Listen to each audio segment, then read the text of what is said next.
এই জামাই পুরনো হইলেও কিন্তু শ্বশুর বাড়িতে নতুন, কারণ বিয়ের পরে শ্বশুর বাড়িতে কয়দিন বেড়াইছে মা। মিথিলার শাশুড়ি ফেল, এখন শ্বশুরে নিয়ে আসছে কলিজা তুলতো। কেরা বলে হাঁসের চামড়া খায়, চামড়া ফেলে দিলে কি হয়? যাই হোক, হাঁস বেশি নড়াচড়া করতেছে না, জীবনটা দিয়ে দিব, কিছু বলতেছে না।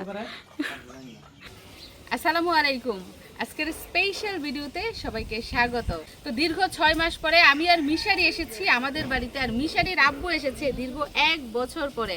তো জামাইকে আপ্যায়ন করার জন্য শ্বশুর বাড়িতে নানান রকম আয়োজন করা হয়েছে। তো গ্রামের বাড়িতে কিভাবে জামাইকে আপ্যায়ন করে এবং কিভাবে পুরো আয়োজন সম্পন্ন করে সবকিছু জানতে হলে কি করতে হবে, পুরো ভিডিওটা কিন্তু দেখতে হবে। এই যে মিশারির সকাল হয়েছে। Good morning Mishari. তিতি আরেকটা কোনটা ওইটা কটা তিতি এটা কি তুই তুই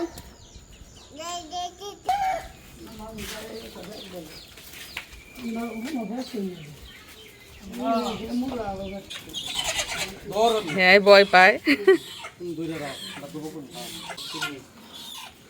বিসমিল্লাহ আল্লাহু আকবার বলে প্রথম দেশি মোরগটা জবাই করা হচ্ছে। তো অলরেডি কিন্তু 2টা মুরগি জবাই করে দেওয়া হয়েছে, এখন আরও 2টা মুরগি জবাই করা হবে।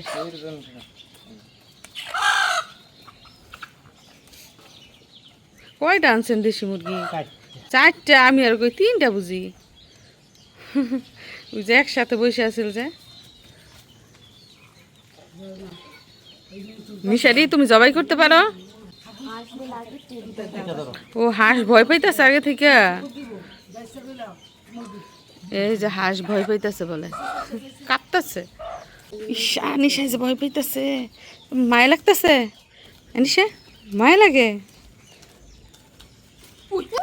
এখন সর্বশেষ মুরগটা জবাই করা হবে। এটা নিয়ে হচ্ছে টোটাল 5 নম্বর মুরগ, একটা ব্রয়লার আর 4টা হচ্ছে দেশি মুরগ।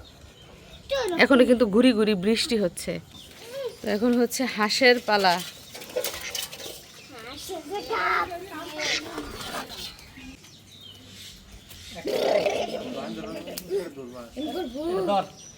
মিশার এই হাঁস ধরেছে না, হাঁকি দিত না, হাঁকি দিত না। মিশারি বলতেছে হাঁসে বলে তার হাতে টয়লেট করে দিব। হাঁকি দিয়ে দিব। এই তোমার নানুই ধরছে। যাই হোক, হাঁস বেশি নড়াচড়া করতেছে না, জীবনটা দিয়ে দিব, কিছু বলতেছে না। তো আব্বা বলতেছে হাঁস জবাই নাকি মুরগি জবাই থেকে বেশি ভালো করে করতে হয়, কারণ হাঁসের বলে মাথার 4 দিক দিয়ে রক থাকে। হাঁস বলে জবাই করলেও দৌড় দেয়। কি আনিশা, কুরবানি হয়ে গেছে? এই আনিশা শোন, হাঁস মুরগি কি কুরবানি হয় না শুধু গরু ছাগল কুরবানি হয়? গরু ছাগল, তাহলে তো এটা কুরবানি বলা যাবে না, এটাকে বলা হবে জবাই। এদিক দিয়ে কিন্তু বৃষ্টি পড়াও শুরু হয়ে গেছে, ঝুমঝুম করে বৃষ্টি পড়ছে। দোরের উপর থাকতে হইব, মানে এই বৃষ্টির দিনে মেহমানদারি বলেন, কোনো অনুষ্ঠান বলেন, রান্না বান্না বলেন, এত ঝামেলা। সুবিধা হলে তো দৌড়ায় সব কিছু করা যায়। তো শ্বশুর বাড়িতে মেয়ের জামাইয়ের জন্য শুধু যে দেশি মুরগ আর দেশি হাঁস আনা হয়েছে তা কিন্তু না, সাথে রয়েছে গরুর মাংস, গরুর কলিজা এবং জাতীয় মাছ ইলিশও। তো দিক দিয়ে রান্না বান্নার কাজ কিন্তু শুরু হয়ে গেছে, দেখতেই পাচ্ছেন ইলিশ মাছ থেকে আষ্টে ফেলে নেওয়া হচ্ছে।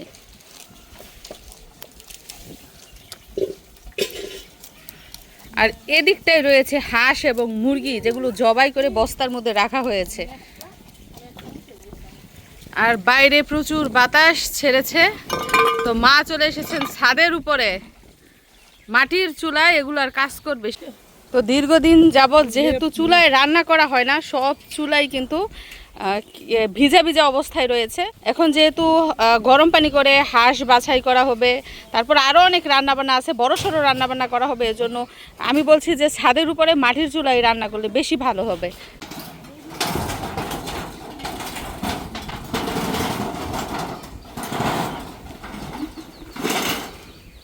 মিশারি, তোমার নানার কয়টা গরু দেখেছো তুমি? 2টা। আনিশা আসো তো দেখি কয়টা গরু। 3টা, আনিশা বলছে 3টা, মিশারি বলছে 2টা। চলেন তো দেখি কয়টা। এই যে আমি কিন্তু আর এইখানে আসি নাই, গোয়ালঘরটা এটা নতুন করা হয়েছে। তো গরু দেখেন কয়টা, এই যে একটা বড় গরু, এই যে একটা বড় গরু। এগুলা কিন্তু গরু না, এগুলো হচ্ছে গাভী। আরেকটা গরুর বাচ্চা আছে ওই যে, আমরা যে দেখে গেছি বাচ্চাটা হয়েছে, ওইটা কোনটা? ওই নিচেরটা। এটা কতটুকু বড় হয়েছে। এবং এই যে ঘর ভেঙে এদিক দিয়ে মাটি দেওয়া হয়েছে, এর জন্য আরো বেশি কাদা। এই যে দেখেন, আমরা যেই গরুর বাচ্চাটা দেখে গিয়েছিলাম, ওই বাচ্চাটা এতটুকু বড় হয়েছে। এই যে, এটা কি গাভী না ষাঁড়? আচ্ছা, এটা হচ্ছে ষাঁড় গরু, আর এই 2টা হচ্ছে গাভী। এবং এই যে গোয়াল ঘরটা করা হয়েছে। আরে দেখেন, গোয়াল ঘরের এদিক দিয়ে কিন্তু ছিদ্র রাখতে হয়, যাতে করে কি আলু বাতাস আসে। আলু বাতাস তো এদিক দিয়ে আসবে। দৌড় দাও। মিশারি, মিশারি টাসকি খাইছে। এই যে এইখানে একটা গেট লাগানো হয়েছে, আর সামনে তো দেখতেই পাচ্ছেন গরুর খাবারের জায়গা রাখা হয়েছে। আর ঘরটা কিন্তু মোটামুটি বড় সড়ো এবং খোলামেলা। অনেক সময় দেখা যায় গোয়াল ঘরে ফ্যান লাগানো হয়, কিন্তু এখানে কিন্তু ফ্যান লাগানোর কোনো প্রয়োজন নেই, কারণ চারপাশ দিয়ে খোলা বাতাস আসে। এবং আব্বা কিছুক্ষণ পর পর গোয়াল ঘর পরিষ্কার করে ফেলে ফাইবার পানি লাগিয়ে। আরেকটা জিনিস দেখেন, এইখানে কিন্তু মুরগির ঘর করা হয়েছে। দেখেন কত বড় ছাদ করা হয়েছে মুরগির। এইখানে না হইলেও 100 মুরগি তো পালা যাবে, 100 দেশি মুরগি। বৃষ্টির দিনে না হয়ে আর রাতে হইলে কিন্তু বেশি ভালো। রাতে সবাই ঘুমে থাকে, কারো কোনো কাজকর্ম থাকে না। দেখে একটা ভিজে কাক, সব ভিজে গেছে। তো আমাদের সকালের রান্না বান্না শেষ, এখন দুপুরের রান্নার জোগাড় করা হচ্ছে। কলিজার প্যাকেট পাওয়া যাচ্ছে না, ওনারা বউ শাশুড়িটা যুদ্ধ লেগেছে কলিজার প্যাকেট খোঁজার জন্য।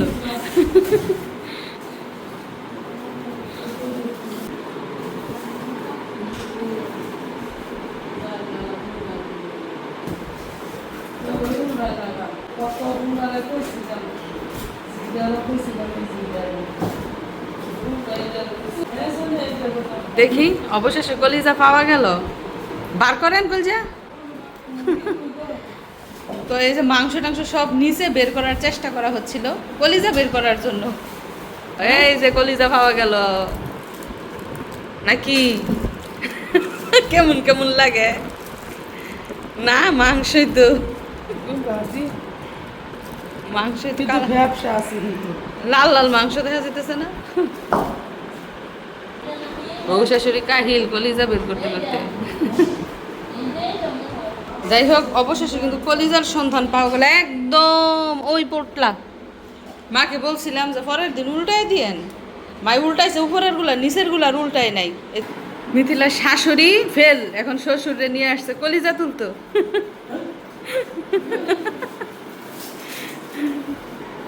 আল্লাহ, এমন লাগা লাগছে পারতো না। মেস্তরি আনতে হইব, আব্বা কাঠ মেস্তরি খোঁজায় খোঁজায় তুলতো।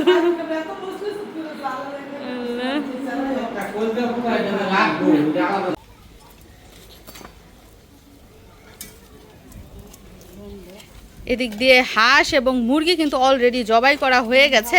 এখন হাঁস কি করা হবে, গরম পানির মধ্যে চুবিয়ে তারপর চামড়াটা পরিষ্কার করে নেওয়া হবে। তো এই যে গতকাল আব্বা ইলিশ মাছ এনেছে, এগুলো এখন প্রসেসিং করা হচ্ছে।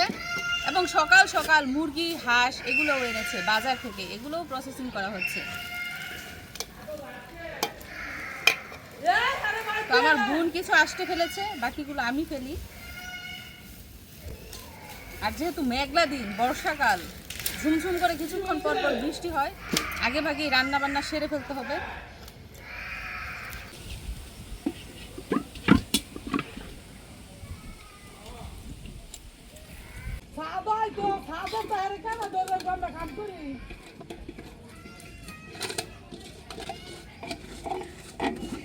কিছুদিন পর পর আমি আমার দাদিকে শুধু স্বপ্নে দেখি, কখনো ভালো স্বপ্ন, কখনো মন্দ স্বপ্ন।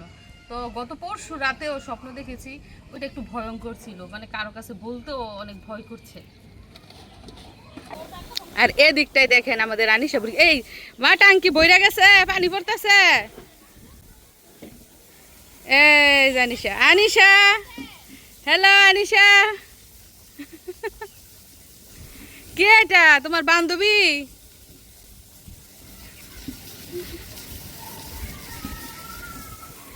আসো। আর এদিক দিয়ে দেশি মুরগি বাছাই কাজ চলছে। হাঁস বাছা কিন্তু বেশি কষ্টের মুরগি বাছা থেকে। মুরগি শুধু চামড়া ফেলে দিলেই হয়, আর হাঁসের বলে চামড়ার মধ্যেই স্বাদ।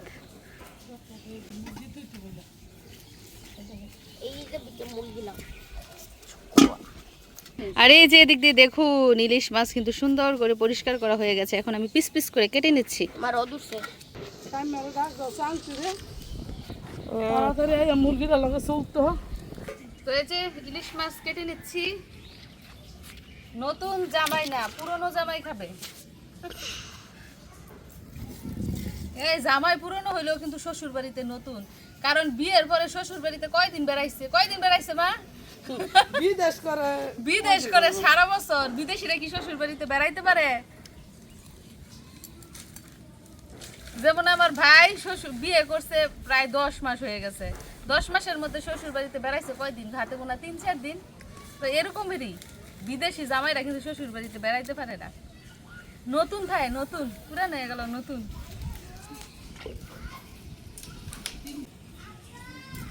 কি কি দেখতাম? আচ্ছা, ইলিশ মাছের ডিমগুলো আলাদা করতে হইব। ডিমগুলো এটার সাথে অ্যাডজাস্ট হয় না।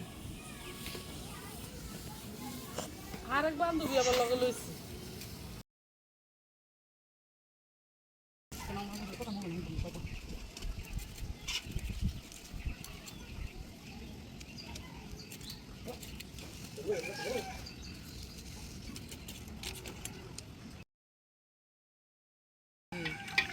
যাই হোক, একটা ইলিশ মাছ কাটা হয়ে গেছে, এখন বাকিগুলো আস্তে আস্তে কেটে নিব। তো সারাদিন কিভাবে কি করি এবং জামাইকে কিভাবে আপ্যায়ন করা হয় সবকিছু জানতে হলে পুরো ভিডিওটা কিন্তু দেখতে হবে। এদিক দিয়ে বাড়ি ঘর কিন্তু পরিষ্কারের কাজ চলছে, যেহেতু বৃষ্টির দিন মাংস টাংস নামানো হয়েছে, মাছ টাছ এখানে ভরেছে, এই জন্য কিন্তু পরিষ্কার করা হচ্ছে। আর মিশারি বরাবরের মতোই নানুর বাড়িতে খুব আনন্দ করছে। তো মিশারির আব্বু যে গতকাল তাদের বাসায় গিয়েছে, আজকে এখনো আসে নাই, আসবে দুপুরের একটু আগে আগে, যেহেতু আয়োজন চলছে, রান্নাবান্না চলছে, তাই দুপুরের আগে আগে আসবে।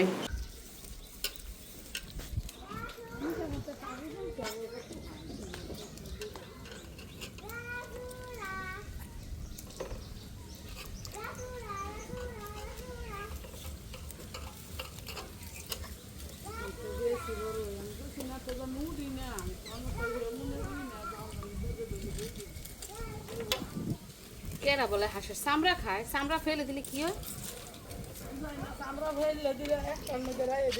একটা আনা চামড়া চামড়া হচ্ছে বলে সব। আমরা হাঁসের জামা কাপড় খুলে ফেলতেছি।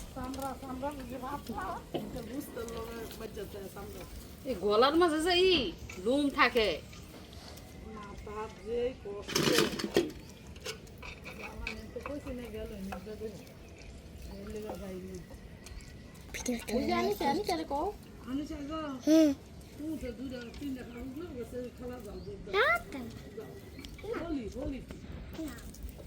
তো ইলিশ মাছ ছাড়াও এদিক দিয়ে দেখুন দেশি মুরগের মাংস কেটে ধুয়ে একদম রেডি করে নেওয়া হয়েছে।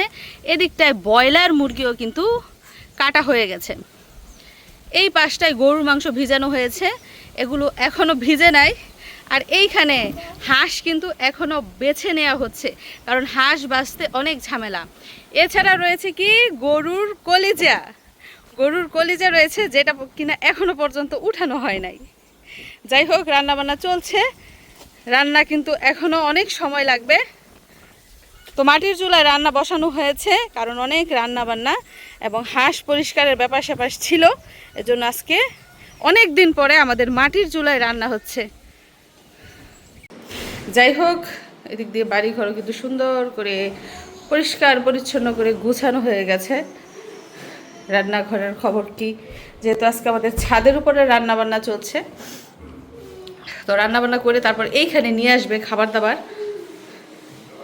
আর এই যে ফ্রিজ থেকে কলিজা বের করতে গিয়ে সব কিছু নামাতে হয়েছে, এখন আবার এগুলো গুছাবে।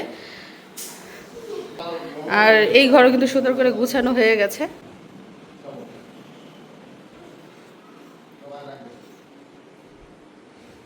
তো মিথিলার জন্য মিথিলার শ্বশুর নতুন খাট বানিয়ে দিয়েছে। দেখেন তো খাটটা কেমন হয়েছে,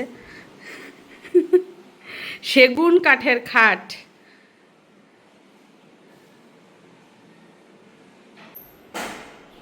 যাই হোক, ঘরে পর্যাপ্ত আলো বাতাস আসে, যেহেতু দুই দিক দিয়ে জানালা রয়েছে, সাথে রয়েছে দরজা।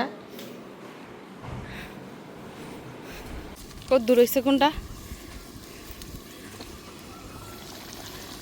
তো এক চুলায় রান্না হচ্ছে দেশি মুরগের মাংস, আর এটা আরেক চুলায় রান্না হচ্ছে হাঁসের মাংস।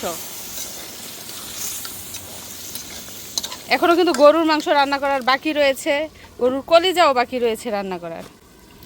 তো সময় এখন 12টা, বেলা 12টা। আশা করি 1টার মধ্যে আমাদের রান্না বান্না কমপ্লিট হয়ে যাবে।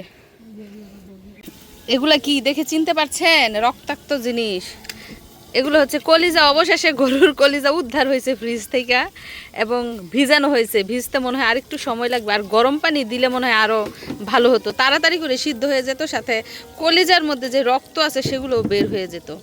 মানে কলিজার ফ্যাপসা একসাথে রাখা হয়েছে। এদিকটায় দেখুন অন্ধকার হয়ে এসেছে। যাক, আজকে সুবিধা দিয়েছে, আমরা যেহেতু আজকে মাটির চুলায় ছাদের উপরে রান্না করছি, এজন্য আজকে সুবিধা দিয়েছে, এতক্ষণ বৃষ্টি হয় নাই। তবে আকাশ অন্ধকার হয়ে এসেছে, কখন যেন বৃষ্টি নেমে যায়। তো প্রিয় দর্শক বন্ধুরা, দেখে নিয়েছেন তো মেয়ের জামাই শ্বশুর বাড়িতে আসার পর কিভাবে আয়োজন করে তাকে আপ্যায়ন করা হয়েছে। এছাড়াও আমাদের বাড়িতে সারাদিন কি কি ঘটনা ঘটেছে সেগুলোও কিন্তু আপনারা জানতে পেরেছেন। তো সব কিছু মিলিয়ে আমাদের আজকের স্পেশাল ভিডিওটা আপনাদের নিশ্চয়ই ভালো লেগেছে। সবাইকে ধন্যবাদ জানিয়ে এবং আরও সুন্দর সুন্দর ভিডিও দেখার আমন্ত্রণ জানিয়ে আজকের মতো বিদায় নিচ্ছি। আর ভিডিওটা ভালো লাগলে চ্যানেলটা কিন্তু সাবস্ক্রাইব করে দিবেন। ধন্যবাদ সবাইকে।